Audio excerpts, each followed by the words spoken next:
बीच धार्मिक और सामाजिक संबंध, रोटी बेटी का संबंध आज से नहीं बल्कि त्रेता युग से निरंतर चला आ रहा है। हमारी साझा परंपराएं हमारे दोनों देशों के आम नागरिकों को मजबूती से जोड़े हुई है। सीमा के दोनों तरफ के आम लोगों के बीच आपसी सौहार्दपूर्ण संबंध हमारे दोनों देशों के बीच महत्वपूर्ण संबंधों का एक महत्वपूर्ण मजबूत आधार है। भारत और नेपाल बहुत करीबी दोस्त और पड़ोसी हैं और खुली सीमा हमारे इन आत्मीय संबंधों का परिचायक है। जहाँ तक आर्थिक संबंधों की बात है तो भारत नेपाल में सबसे बड़ा निवेशक है। भारत नेपाल का सबसे बड़ा व्यापारिक साझेदार के साथ साथ सबसे ज़्यादा पर्यटकों का स्रोत है। भारत नेपाल का सबसे बड़ा विकास साझेदार है और विकास सहायता का एक बड़ा हिस्सा बड़े पैमाने पर बुनियादी ढांचा परियोजनाओं पर केंद्रित है। दोनों देशों के बीच उच्च स्तरीय प्रतिनिधि मंडलों का निरंतर आदान प्रदान हो रहा है। ये सब दोनों देशों के बीच गहरे मैत्रीपूर्ण और सौहार्दपूर्ण संबंधों को दर्शाता है। भारत अपने निकटतम पड़ोसी और मित्र राष्ट्र नेपाल को एक समृद्ध राष्ट्र के रूप में देखना चाहता है और इसके लिए विभिन्न पहलों के माध्यम से सहयोग और सहायता करता है। भारत नेपाल का दीर्घकालिक विकास साझेदार रहा है और नेपाल के साथ ये विकास साझेदारी दोनों देशों के बीच गहरी मित्रता के बंधन से बंधी हुई है। मैं भारत और नेपाल के विकास सहयोग और साझेदारी को कुछ बिंदुओं के माध्यम से रखना चाहूँगा। इसमें से बहुत सारे बिंदु पहले के वक्ताओं ने रख दिए हैं लेकिन फिर भी मैं उनको रिपीट करूँगा। कनेक्टिविटी परियोजना। कनेक्टिविटी परियोजनाएं भारत नेपाल विकास साझेदारी का एक महत्वपूर्ण हिस्सा है। भारत सरकार और नेपाल सरकार के बीच 2010 में 5 सीमा पॉइंट्स पर रेलवे के बुनियादी ढांचे के विकास के लिए एक समझौता ज्ञापन पर हस्ताक्षर किए गए थे। जयनगर से कुर्था के बीच पहले सीमा पार रेलवे लिंक का अप्रैल 2022 में चालू कर दिया गया है। ट्रेन संचालन का उद्घाटन दोनों देशों के प्रधानमंत्रियों ने संयुक्त रूप से किया था। जुलाई 2023 में इस रेलवे लिंक का विस्तार बीजलपुर तक कर दिया गया है। इस रेलवे लिंक का विस्तार बर्दीवास तक होना है और उस पर कार्य अभी जारी है।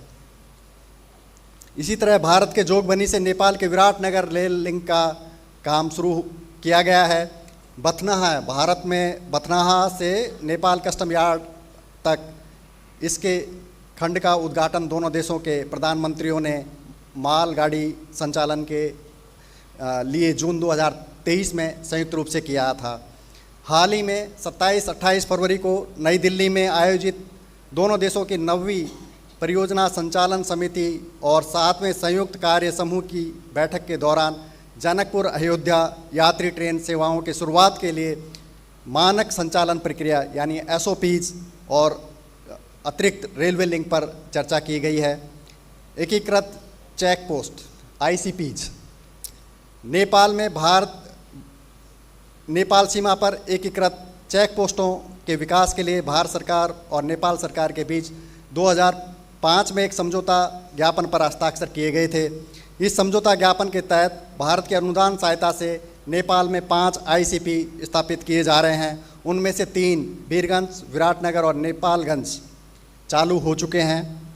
भारत और नेपाल के प्रधानमंत्रियों ने नेपालगंज में ICP का वर्चुअल उद्घाटन और भैरवा में ICP का शिलान्यास जून 2023 में किया। भारत सरकार और नेपाल सरकार के बीच भारत नेपाल सीमा पर 2 धारा चांदनी चेक पोस्ट पर बुनियादी ढांचे के विकास के लिए भी एक समझौता ज्ञापन पर 2023 में हस्ताक्षर किए हैं। 2 धारा चेक पोस्ट का निर्माण पूरा हो जाने पर यह सुदूर पश्चिम प्रदेश के विकास में एक मील का पत्थर साबित होगा। रेलवे और ICP के अलावा हुलाकी तराई सड़क परियोजना और पूर्व पश्चिम फाइबर ऑप्टिकल परियोजना कनेक्टिविटी के क्षेत्र में 2 अन्य महत्वपूर्ण परियोजनाएं रही हैं। ऊर्जा क्षेत्र में सहयोग।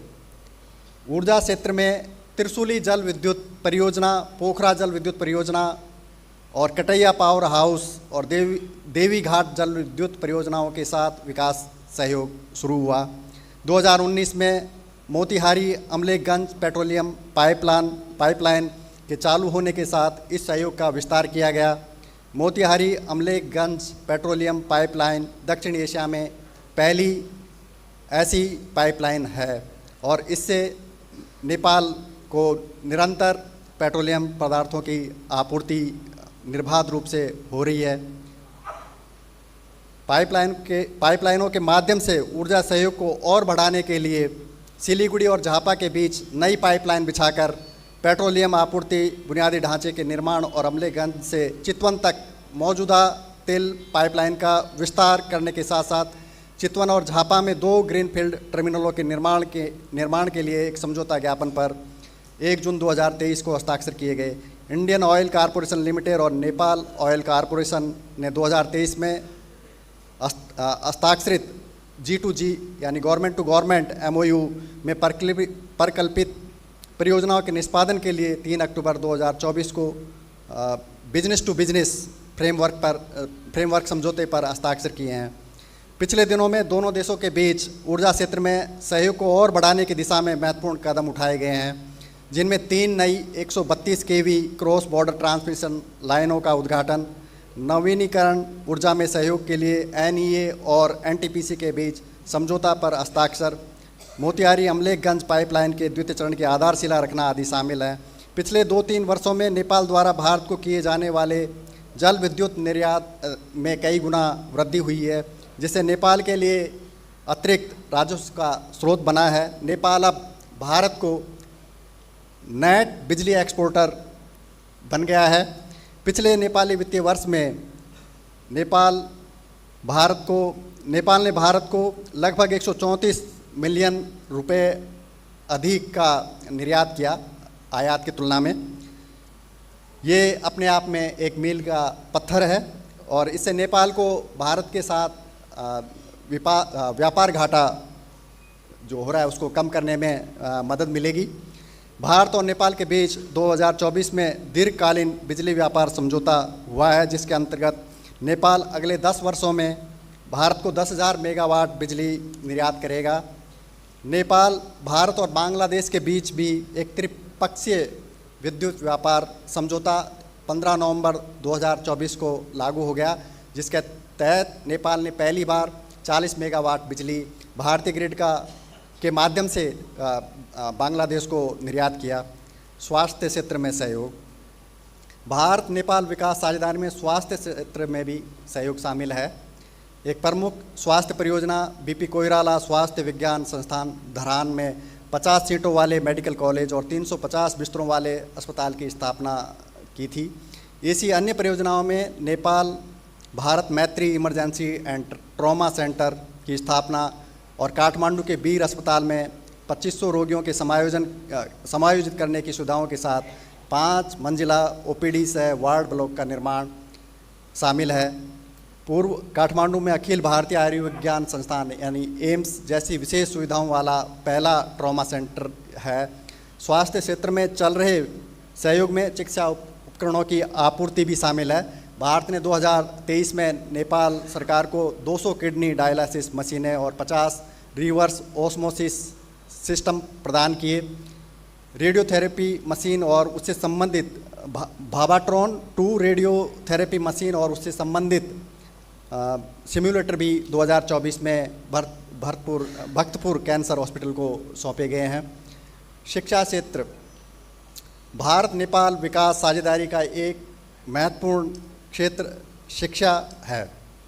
शिक्षा क्षेत्र की कुछ प्रमुख परियोजनाओं में पोखरा में भारत नेपाल मैत्री विद्यालय, मोरंग में मनमोहन मेमोरियल पॉलिटेक्निक, काठमांडू में त्रिचंद कॉलेज का विकास और त्रिभुवन विश्वविद्यालय में विभिन्न परियोजनाएं जैसे कि पुस्तकालय, गांधी भवन, हॉस्टल आदि शामिल हैं। हेटोड़ा में नेपाल भारत मैत्री पॉलिटेक्निक का निर्माण एक और बड़ी शिक्षा क्षेत्र की परियोजना है जो अभी चल रही है। इसके अतिरिक्त भारत के अनुदान सहायता से एक नई राष्ट्रीय पुलिस अकादमी का निर्माण किया जा रहा है।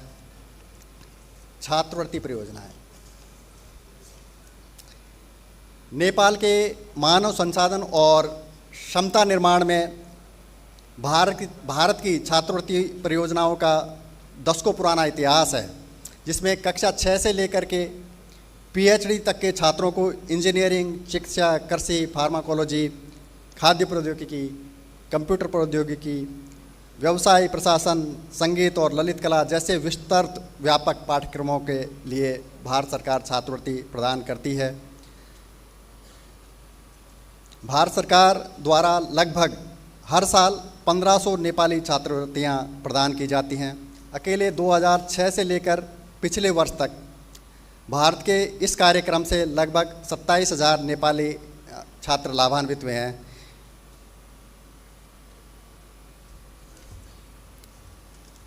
HICDP जिसके बारे में पूर्व के वक्ताओं ने बताया है, मैं फिर से उसको थोड़ा सा रिपीट करता हूँ। भारत सरकार नेपाल सरकार के साथ ज़मीनी स्तर पर उच्च प्रभाव सामुदायिक विकास परियोजना HICDP के कार्यान्वयन के माध्यम से अस्पतालों, स्कूलों, कॉलेजों, पेयजल सुविधाओं, स्वच्छता, जल निकासी, ग्रामीण विद्युतीकरण, जल विद्युत, नदी तटबंध प्रबंधन जैसे जन उपयोगी निर्माण कार्यों में सहयोग कर रही है, ताकि स्थानीय स्तर पर लोगों के जीवन की गुणवत्ता में सुधार लाया जा सके। जनवरी 2024 में इस HICDP परियोजना की लागत सीमा को बढ़ाकर 20 करोड़ रुपए कर दिया गया है, ताकि बड़ी परियोजनाएं लागू की जा सकें। 2003 से वर्तमान तक भारत सरकार द्वारा नेपाल में लगभग 575 परियोजनाएं शुरू की गई हैं, जिसमें से लगभग 500 परियोजनाएं पूरी हो चुकी हैं। साथ ही जैसा कि पूर्व के वक्ताओं ने बताया, भारत सरकार ने नेपाल के विभिन्न क्षेत्रों में 1009 एम्बुलेंस और 300 से अधिक स्कूल बसें वितरित की हैं।